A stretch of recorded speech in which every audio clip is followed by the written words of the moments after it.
Bonjour à toutes et à tous, heureux de vous retrouver pour cette dévotion hebdomadaire.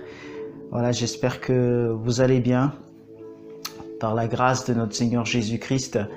Je vous invite à aller dans le livre des Hébreux, Hébreux chapitre 6, verset 15.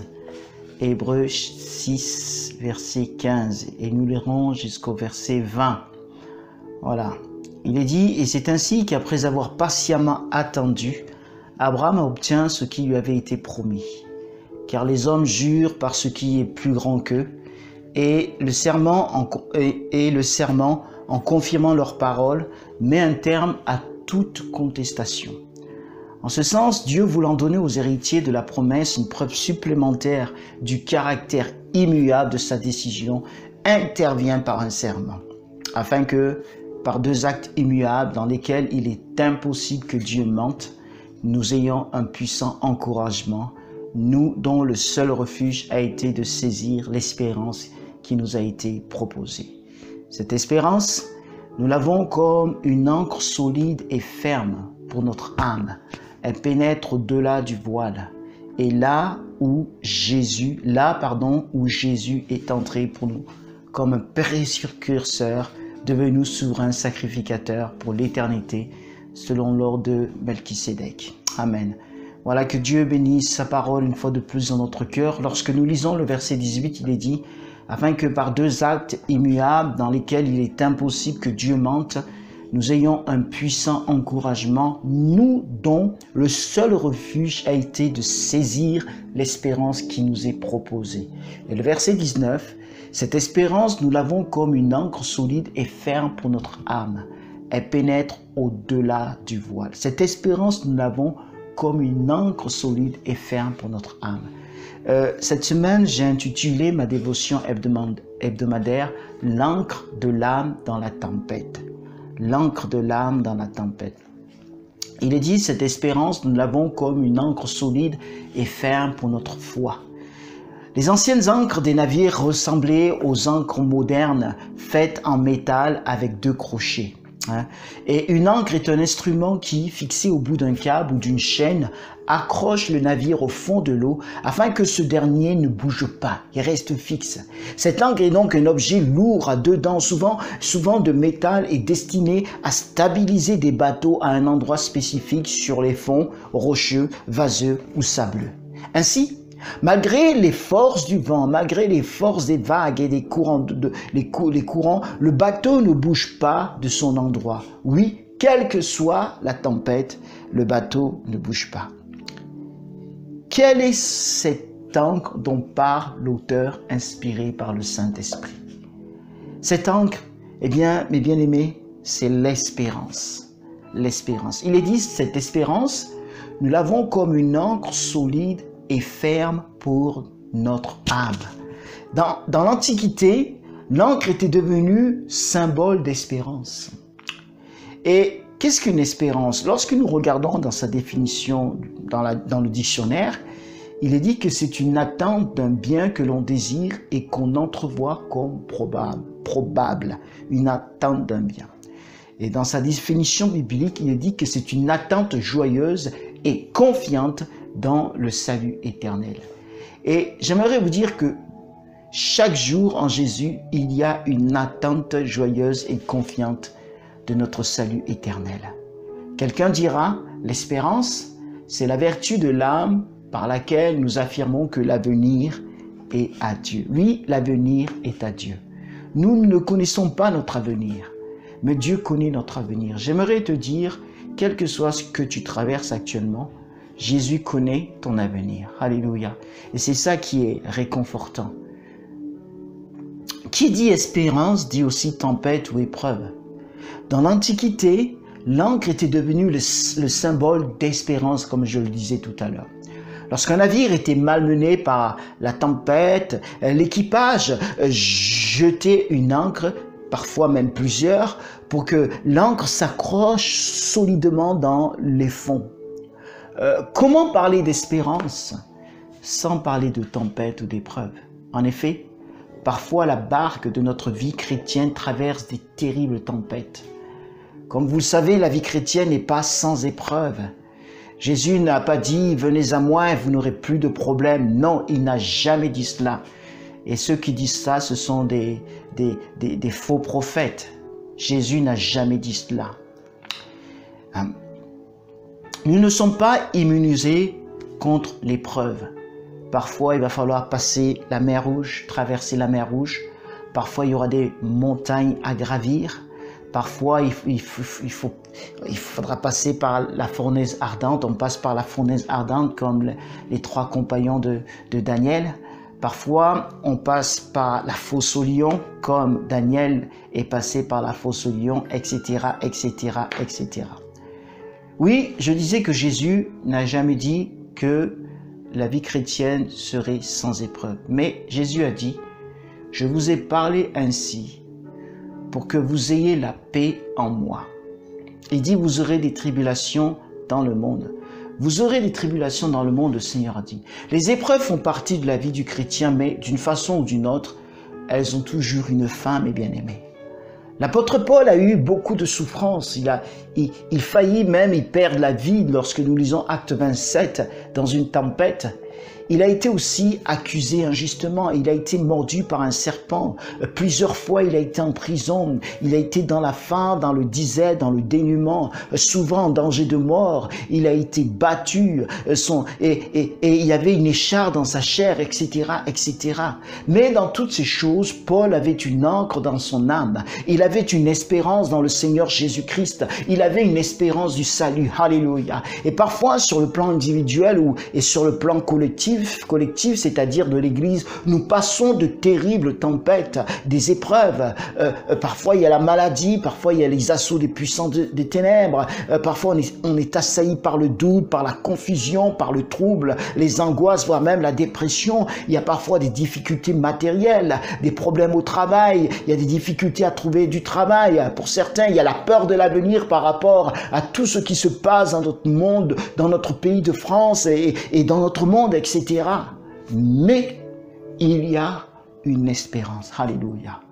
Cette espérance est en Jésus.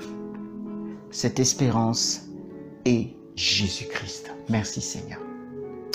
Cette ancre, nous l'avons comme une ancre solide et ferme pour notre âme.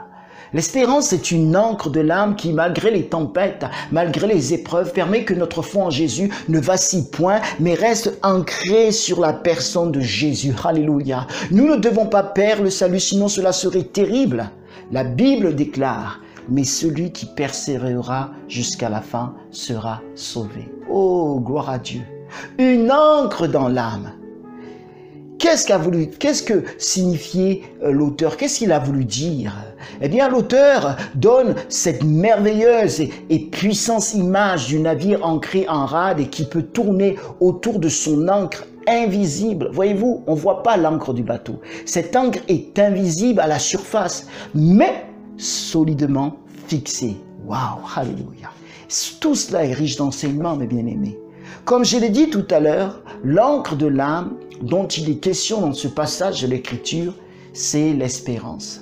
Et ce n'est pas l'espérance de ce monde mauvais dans lequel nous vivons, mais l'espérance fondée sur la promesse de Dieu de garder, de bénir et guider ceux qui se confient en lui. L'espérance biblique est une attente pleine de confiance, basée sur la certitude de la parole de Dieu et qui nous dit qu'il sera pour nous une ancre dans le futur comme il a été dans le passé, comme il a été dans le passé. Alléluia. Jésus ne change pas. Amen. Il est dit qu'elle pénètre, en parlant de l'espérance, elle pénètre au-delà du voile. Et cela nous fait... L'auteur pense ici, il fait allusion au voile du temple qui se déchira quand Jésus expira, rendant libre l'accès au lieu très saint de la présence de Dieu. Amen. Jésus-Christ, à la croix, son sang a coulé pour nos péchés, il nous a lavés, il nous a purifiés pour nous libérer, pour nous arracher du griffe du péché, de la maladie, du diable, pour nous amener dans son ciel de gloire.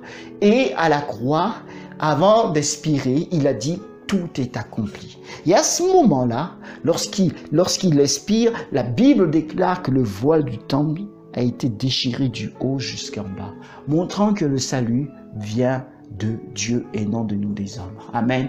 Ça veut dire que maintenant nous pouvons tous rentrer dans la présence de Dieu. Amen. Venir dans la présence de notre Seigneur. Et c'est une grâce de venir à Jésus. C'est grâce à Jésus que la porte du ciel nous a été ouverte. C'est grâce à Jésus que la porte de la présence de Dieu nous a été ouverte. Alléluia. Et assis à la droite de Dieu dans le ciel en vainqueur, Jésus exerce une activité incessante pour délivrer, pour encourager ceux qu'il a sauvés et qui le suivent sur la terre. Il prie, il intercède pour chacun de ceux qu'il a sauvés. Il intercède pour toi, mon frère, ma soeur. Amen. Espère en Jésus. Espère en Jésus. L'espérance en Jésus. Bien-aimé, la parole de Dieu déclare, « Or, l'espérance ne trompe pas, parce que l'amour de Dieu, est répandu dans nos cœurs par le Saint-Esprit qui nous a été donné. » Il est dit dans Proverbe 23, 18, « Car il y a un avenir et ton espérance ne sera pas retranchée. » Amen. Dans Jérémie 31, 17, il est dit, « Il y a de l'espérance pour ton avenir. » Hey, gloire à Dieu. Et dans Jérémie chapitre 29, verset 11, il est dit, « Je connais moi les desseins que je forme à votre sujet, oracle de l'Éternel, desseins de paix, non de malheur, afin de vous donner un avenir fait d'espérance. » Dieu veut donner, Jésus veut donner un avenir fait d'espérance.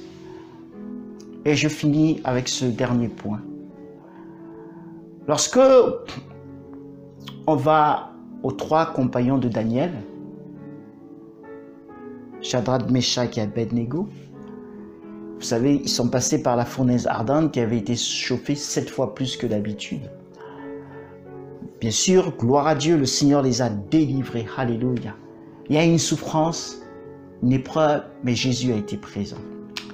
Et lorsqu'on lit dans Daniel chapitre 3 verset 30, c'est juste après cette épreuve et juste après la délivrance de notre Seigneur Jésus, il est dit qu'après cela, le roi fit prospérer Shadrach, Meshach et Abednego dans la province de Babylone. Amen. Qu'est-ce que cela veut signifier? Cela signifie qu'une terrible souffrance peut entraîner une merveilleuse bénédiction, celle qui n'est suivie d'aucun chagrin. Alors, prends courage, bien-aimé. Quelle que soit ta circonstance, prends courage. L'un de nos proverbes à nous, les êtres humains, est « Après la pluie vient le beau temps », n'est-ce pas? Et lorsque nous lisons la parole de Dieu, c'est souvent le cas. Après des moments douloureux, difficiles, après des moments de tempête, d'épreuve, nous voyons le Seigneur bénir richement et puissamment. La plupart, vous connaissez l'histoire de Job qui avait tout perdu. Il avait perdu ses enfants, il avait perdu des biens matériels, etc. Il avait tout perdu et même il a été lui-même malade. Et lorsqu'on lit la fin de la vie de Job, enfin l'histoire de Job, la fin de l'histoire de Job, il est dit dans Job chapitre 42 verset 10, « L'Éternel rétablit la situation de Job. » C'est déjà très bien. Il rétablit la situation de Job. Merci Seigneur. Mais écoutez bien la suite. Quand celui-ci eut prié pour ses amis, et la suite est celle-ci, et l'Éternel lui accorda le double de tout ce qu'il avait possédé. Non seulement sa situation a été rétablie, mais l'Éternel lui accorda le double de tout ce qu'il avait possédé. Alléluia. Ça, c'est la bénédiction de notre Seigneur. C'est la façon dont Dieu agit. Jésus, notre espérance. Cette espérance, nous l'avons comme une ancre solide et ferme pour notre âme. Elle pénètre au-delà du voile. L'ancre de l'âme dans la tempête. Je termine par ce verset du psaume 131, les versets 1 à 3. C'est un psaume de David. Il dit « Éternel, je n'ai ni un cœur qui s'enfle, ni des regards hautains. Je ne m'occupe pas des choses trop grandes et trop relevées pour moi. Loin de là, j'ai l'âme calme et tranquille, comme un enfant sevré qui est auprès de sa mère. J'ai l'âme comme un enfant sevré. Et il dit, Israël, mets ton espoir en l'Éternel dès maintenant et à jamais. Israël, mets ton espoir en l'Éternel dès maintenant et à jamais. Souvent, quand je lis la parole de Dieu, dans les promesses, je mets mon prénom Clément. Est-ce que vous pouvez mettre votre prénom à la place d'Israël? Personnifiez cette promesse-là. Je la lis, mais lisez-la en mettant votre prénom. Là, je vais mettre encore mon prénom. J'ai l'âme comme un enfant sevré. Clément, mets ton espoir en l'Éternel dès maintenant et à jamais. Amen. C'est comme ça que parfois je lis la parole de Dieu, parce qu'elle m'est adressée à moi personnellement, comme elle est adressée à chacun personnellement. Alléluia, gloire à Dieu. Que Dieu vous bénisse abondamment, qu'il vous bénisse. Et si vous passez par des moments douloureux, difficiles, par l'épreuve, votre espérance est en Jésus, et Jésus est cette espérance. Alors, prenez courage, prenez courage. Après la pluie, vient le beau temps. Et nous avons Jésus-Christ. Jésus-Christ, le roi des rois, le Seigneur des seigneurs, le Dieu de l'impossible. Je vais prier pour vous. Alléluia. Seigneur Jésus, c'est une grâce que tu me donnes de pouvoir annoncer ta parole encore en cet instant, Seigneur. Et tu connais toutes les personnes qui vont visionner, qui vont écouter cette dévotion hebdomadaire. Et certaines d'entre elles passent par des moments douloureux, difficiles. À travers ces quelques mots, fortifie-les, encourage-les. Et je les bénis dans le nom de Jésus. Toi, tu les connais, moi je ne les connais pas. Je les bénis dans le nom de Jésus-Christ. Oh mon Dieu, que ta grâce puisse les porter, que ta force souveraine les environne et qu'ils puissent dire, jusqu'ici l'Éternel m'a secouru. Ebenezer, oui, jusqu'ici qu'ils puissent le dire, Jésus m'a secouru.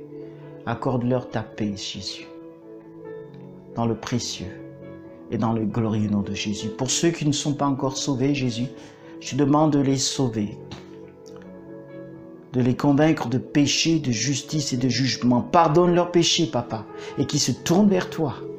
Merci, Jésus-Christ. À toi revient toute la gloire, Papa. Au nom de Jésus. Amen. Amen. Alléluia. Alléluia. Que Dieu soit béni et comme je le disais tout à l'heure, qu'il vous bénisse abondamment. Je vous dis à toutes et à tous, bonne semaine sous son divin regard. Et pour les personnes qui ne sont pas encore abonnées à notre chaîne, pensez à le faire. À bientôt. Par sa grâce et dans sa grâce. Shalom.